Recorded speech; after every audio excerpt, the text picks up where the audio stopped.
Good morning students, I welcome you all to the online class of SGOI. So we are doing exercise 14B and we have discussed till question number 14. Today we will be starting with question number 15. So in question 15 it reads that in a class of 40 pupils, the number of girls is 3/5 of the number of boys. ठीक है? Total number of students कितने? Total number of students कितने हैं? 40 हैं. Now question is saying that the number of girls is 3/5 of the number of boys. हमें number of boys पता ही नहीं है, तो हम number of boys लिख देते हैं let करके, let number of boys is equal to x. ठीक है, number of boys कितने हो गए? x हो गए. तो बोला जा रहा है क्वेश्चन में आपको कि जो number of girls हैं वो boys की 3/5 हैं. तो number of girls कितनी हो जाएंगी? Number of girls is equal to 3/5 of boys, मतलब 3/5x. ठीक है, अब टोटल नंबर ऑफ स्टूडेंट्स कितने हैं? 40. नंबर ऑफ बॉयज पूछा जा रहा है क्वेश्चन. ठीक है, तो आपको पता है टोटल नंबर ऑफ स्टूडेंट्स अगर 40 हैं, x बॉयज हैं और 3/5x गर्ल्स हैं, दोनों का सम कितना होना चाहिए? 40 के इक्वल. तो according to the question x plus 3x upon 5 should be equal to 40. LCM 5, 1 5 5, 5x plus 3x is equal to 40. Cross multiply कर देंगे, this will be 8x is equal to 40 into 5. तो x is equal to 40 into 5 upon 8. 8 1 is 8, 8 1 is 40. मतलब x is equal to 5 into 5, that is 25. है ना? तो number of boys x let किए तो x की वैल्यू 25 आ गई. तो from here you can say that the number of boys in the class are 25. ठीक है, now let's move to question number 16.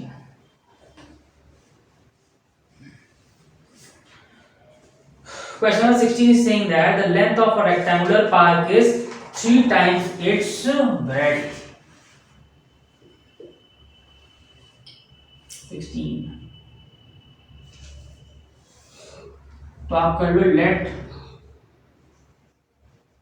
breadth is equal to x. ठीक है, क्यों? क्योंकि जो लेंथ है वो ब्रेड्थ पे डिपेंड कर रही है. क्वेश्चन कह रहा है कि जो लेंथ है वो ब्रेड्थ से 3 गुना है या 3 टाइम्स है. तो देयरफॉर क्या हो जाएगा? Length is equal to 3x. क्योंकि ब्रेड्थ x है तो लेंथ हो जाएगी 3x. ठीक है, now question is saying that if the perimeter is 192. Perimeter क्या होता है रेक्टेंगल का? Perimeter of rectangle 2 times L plus B. Rectangle perimeter question दे रहा है that is equal to 192 meters. 192 meters is equal to 2L कितना है? 3x और B कितना है? x. 192 is equal to 3 plus 2 into 3x plus x 4x, मतलब हो गया 192 is equal to 8x. तो यहाँ से x कितना हो जाएगा? 192 upon 8 डिवाइड करेंगे तो आप आएगा 24 मीटर. ठीक है, x की वैल्यू आ गई 24 मीटर्स. तो लेंथ कितना हो जाएगा? 3 into 24, that is equal to 72 metre. Width कितना आ गया? 24 मीटर. ठीक है, तो लेंथ हो गई 72 मीटर और विड्थ हो गई 24 metre.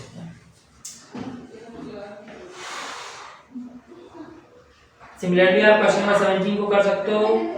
Now let's see question number 18.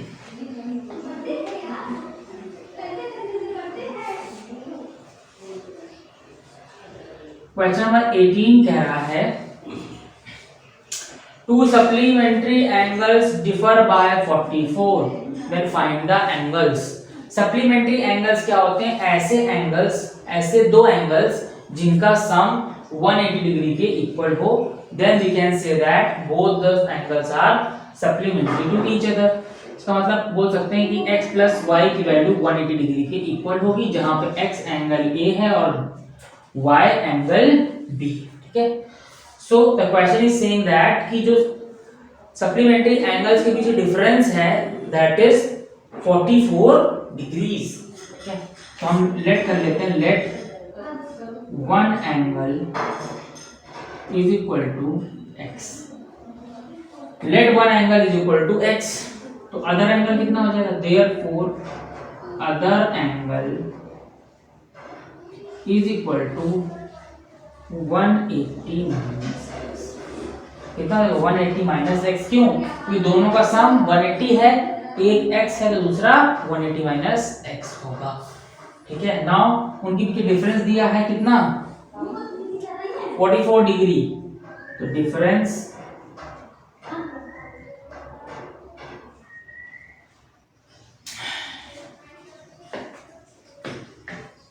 ठीक है, तो अब क्या कर दोगे x minus 180 degree minus x is equal to 44 degree, तो माइनस अंदर जाएगा तो जाएगा x minus 180 degree plus x is equal to 44।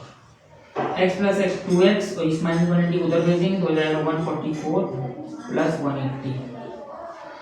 So from here you can say that 2x will be equal to 144 लिख देते हैं, 44 प्लस 180 ना, तो 224 डिग्री। x कितना हो जाएगा 224 upon 2 that is 112 degree.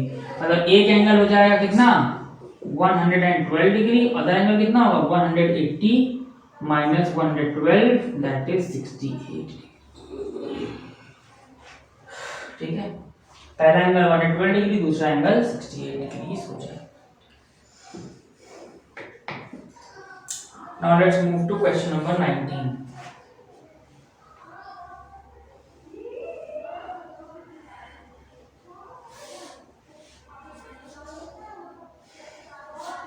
Question number 19. Question number 19 is saying that the total cost of 3 table and 2 chair is 8745. Cost of 2 table, okay, 3 table and 2 chair, 3 tables and 2 chairs का जो cost है that is equal to rupees 8745 is equal to rupees 8745। ठीक है, question में आगे बोला जा रहा है कि अगर एक टेबल की कॉस्ट चेयर की कॉस्ट से 40 ज्यादा है, मतलब टेबल की जो कॉस्ट है वो चेयर की कॉस्ट से 40 ज्यादा है, इसका मतलब है t के बदले आप c प्लस 40 लिख सकते हो, तो 3 multiply by c plus 40 plus 2c is equal to 8745। Why, मैंने बोला क्वेश्चन में बोला गया है कि जो एक टेबल है वो चेयर की कॉस्ट से 40 ज्यादा है, मतलब एक टेबल के बदले c प्लस 40 आप लिख सकते हो। 3 का multiply 3c plus 120 plus 2c is equal to 8745। 3c plus 2c 5c is equal to 8745 minus 120. So this will give us 5c is equal to 5, यहाँ से 4 में से 2 आएगा, 7 में से 1 6 आएगा और यहाँ पे 8, तो c की value 8625 upon 5।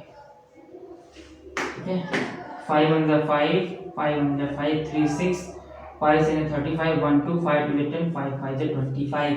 So from here we can say that cost of one chair कितनी है 1725 rupees is the cost of one chair। अब टेबल की निकालनी है तो चेयर की वैल्यू को यहाँ पुट कर दो, टेबल की कॉस्ट कितनी हो जाएगी 1725 प्लस 40, मतलब कि टेबल की जो एक टेबल की कॉस्ट है वो है rupees 1765। This is the cost of one table and this is the cost of one chair. ठीक है, now let's move to question number 20.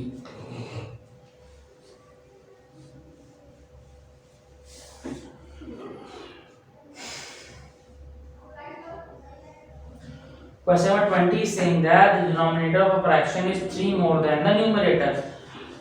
एक फ्रैक्शन है उसका कुछ डिनोमिनेटर होगा और कुछ डिनोमिनेटर होगा। ठीक है, तो क्वेश्चन जो कह रहा है कि the denominator of a fraction is 3 more than the numerator। जो डिनोमिनेटर है वो न्यूमरेटर से 3 ज्यादा है। ठीक है, denominator is 3 more than the numerator, तो ये कंडीशन पहली हो गई। ठीक है, if 2 is added to the numerator and 5 is added to the denominator the fraction becomes 1/2। Question कह रहा है अगर न्यूमरेटर में 2 ऐड करते हैं, है ना, न्यूमरेटर में अगर क्या करते हैं 2 ऐड करते हैं, उसके पहले हमको ये देखना पड़ेगा कि अगर डिनोमिनेटर न्यूमरेटर से 3 ज्यादा है, इसका मतलब अगर we can write denominator is 3 more than the numerator, तो फ्रैक्शन क्या हो जाएगा, न्यूमरेटर अपॉन डिनोमिनेटर को बदले आप लिख सकते हो n+3। इतनी चीज समझ में आएगी नहीं। तो क्वेश्चन क्या कह रहा है कि डिनोमिनेटर अगर न्यूमरेटर से 3 एक्स्ट्रा है तो न्यूमरेटर अगर n होगा तो डिनोमिनेटर n+3 होगा। ठीक है, ये इतनी सी बात बताने के लिए मैंने ये सब लिखा था। तो फ्रैक्शन है n/n+3। ठीक है, now condition is saying that कि अगर हम 2 ऐड कर दें न्यूमरेटर में अगर 2 ऐड कर दें और डिनोमिनेटर में हम 5 ऐड कर दें, ठीक है, तो ऐसा करने पे फ्रैक्शन जो है वो 1/2 हो जाता है। कुछ नहीं करना, सॉल्व करना है इसको। तो n+2 upon n+8 is equal to 1/2, cross multiply, 2 इधर आएगा, 2n + 4 is equal to n+8।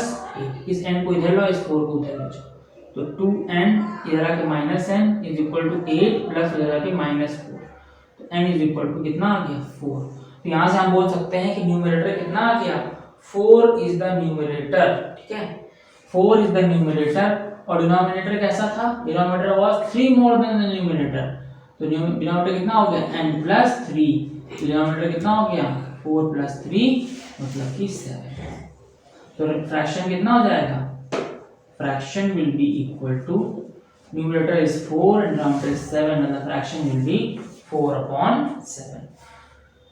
So students, I'll be discussing from question number 21 to 27 in tomorrow's class, and that is all for today. See you in the next class. Thank you.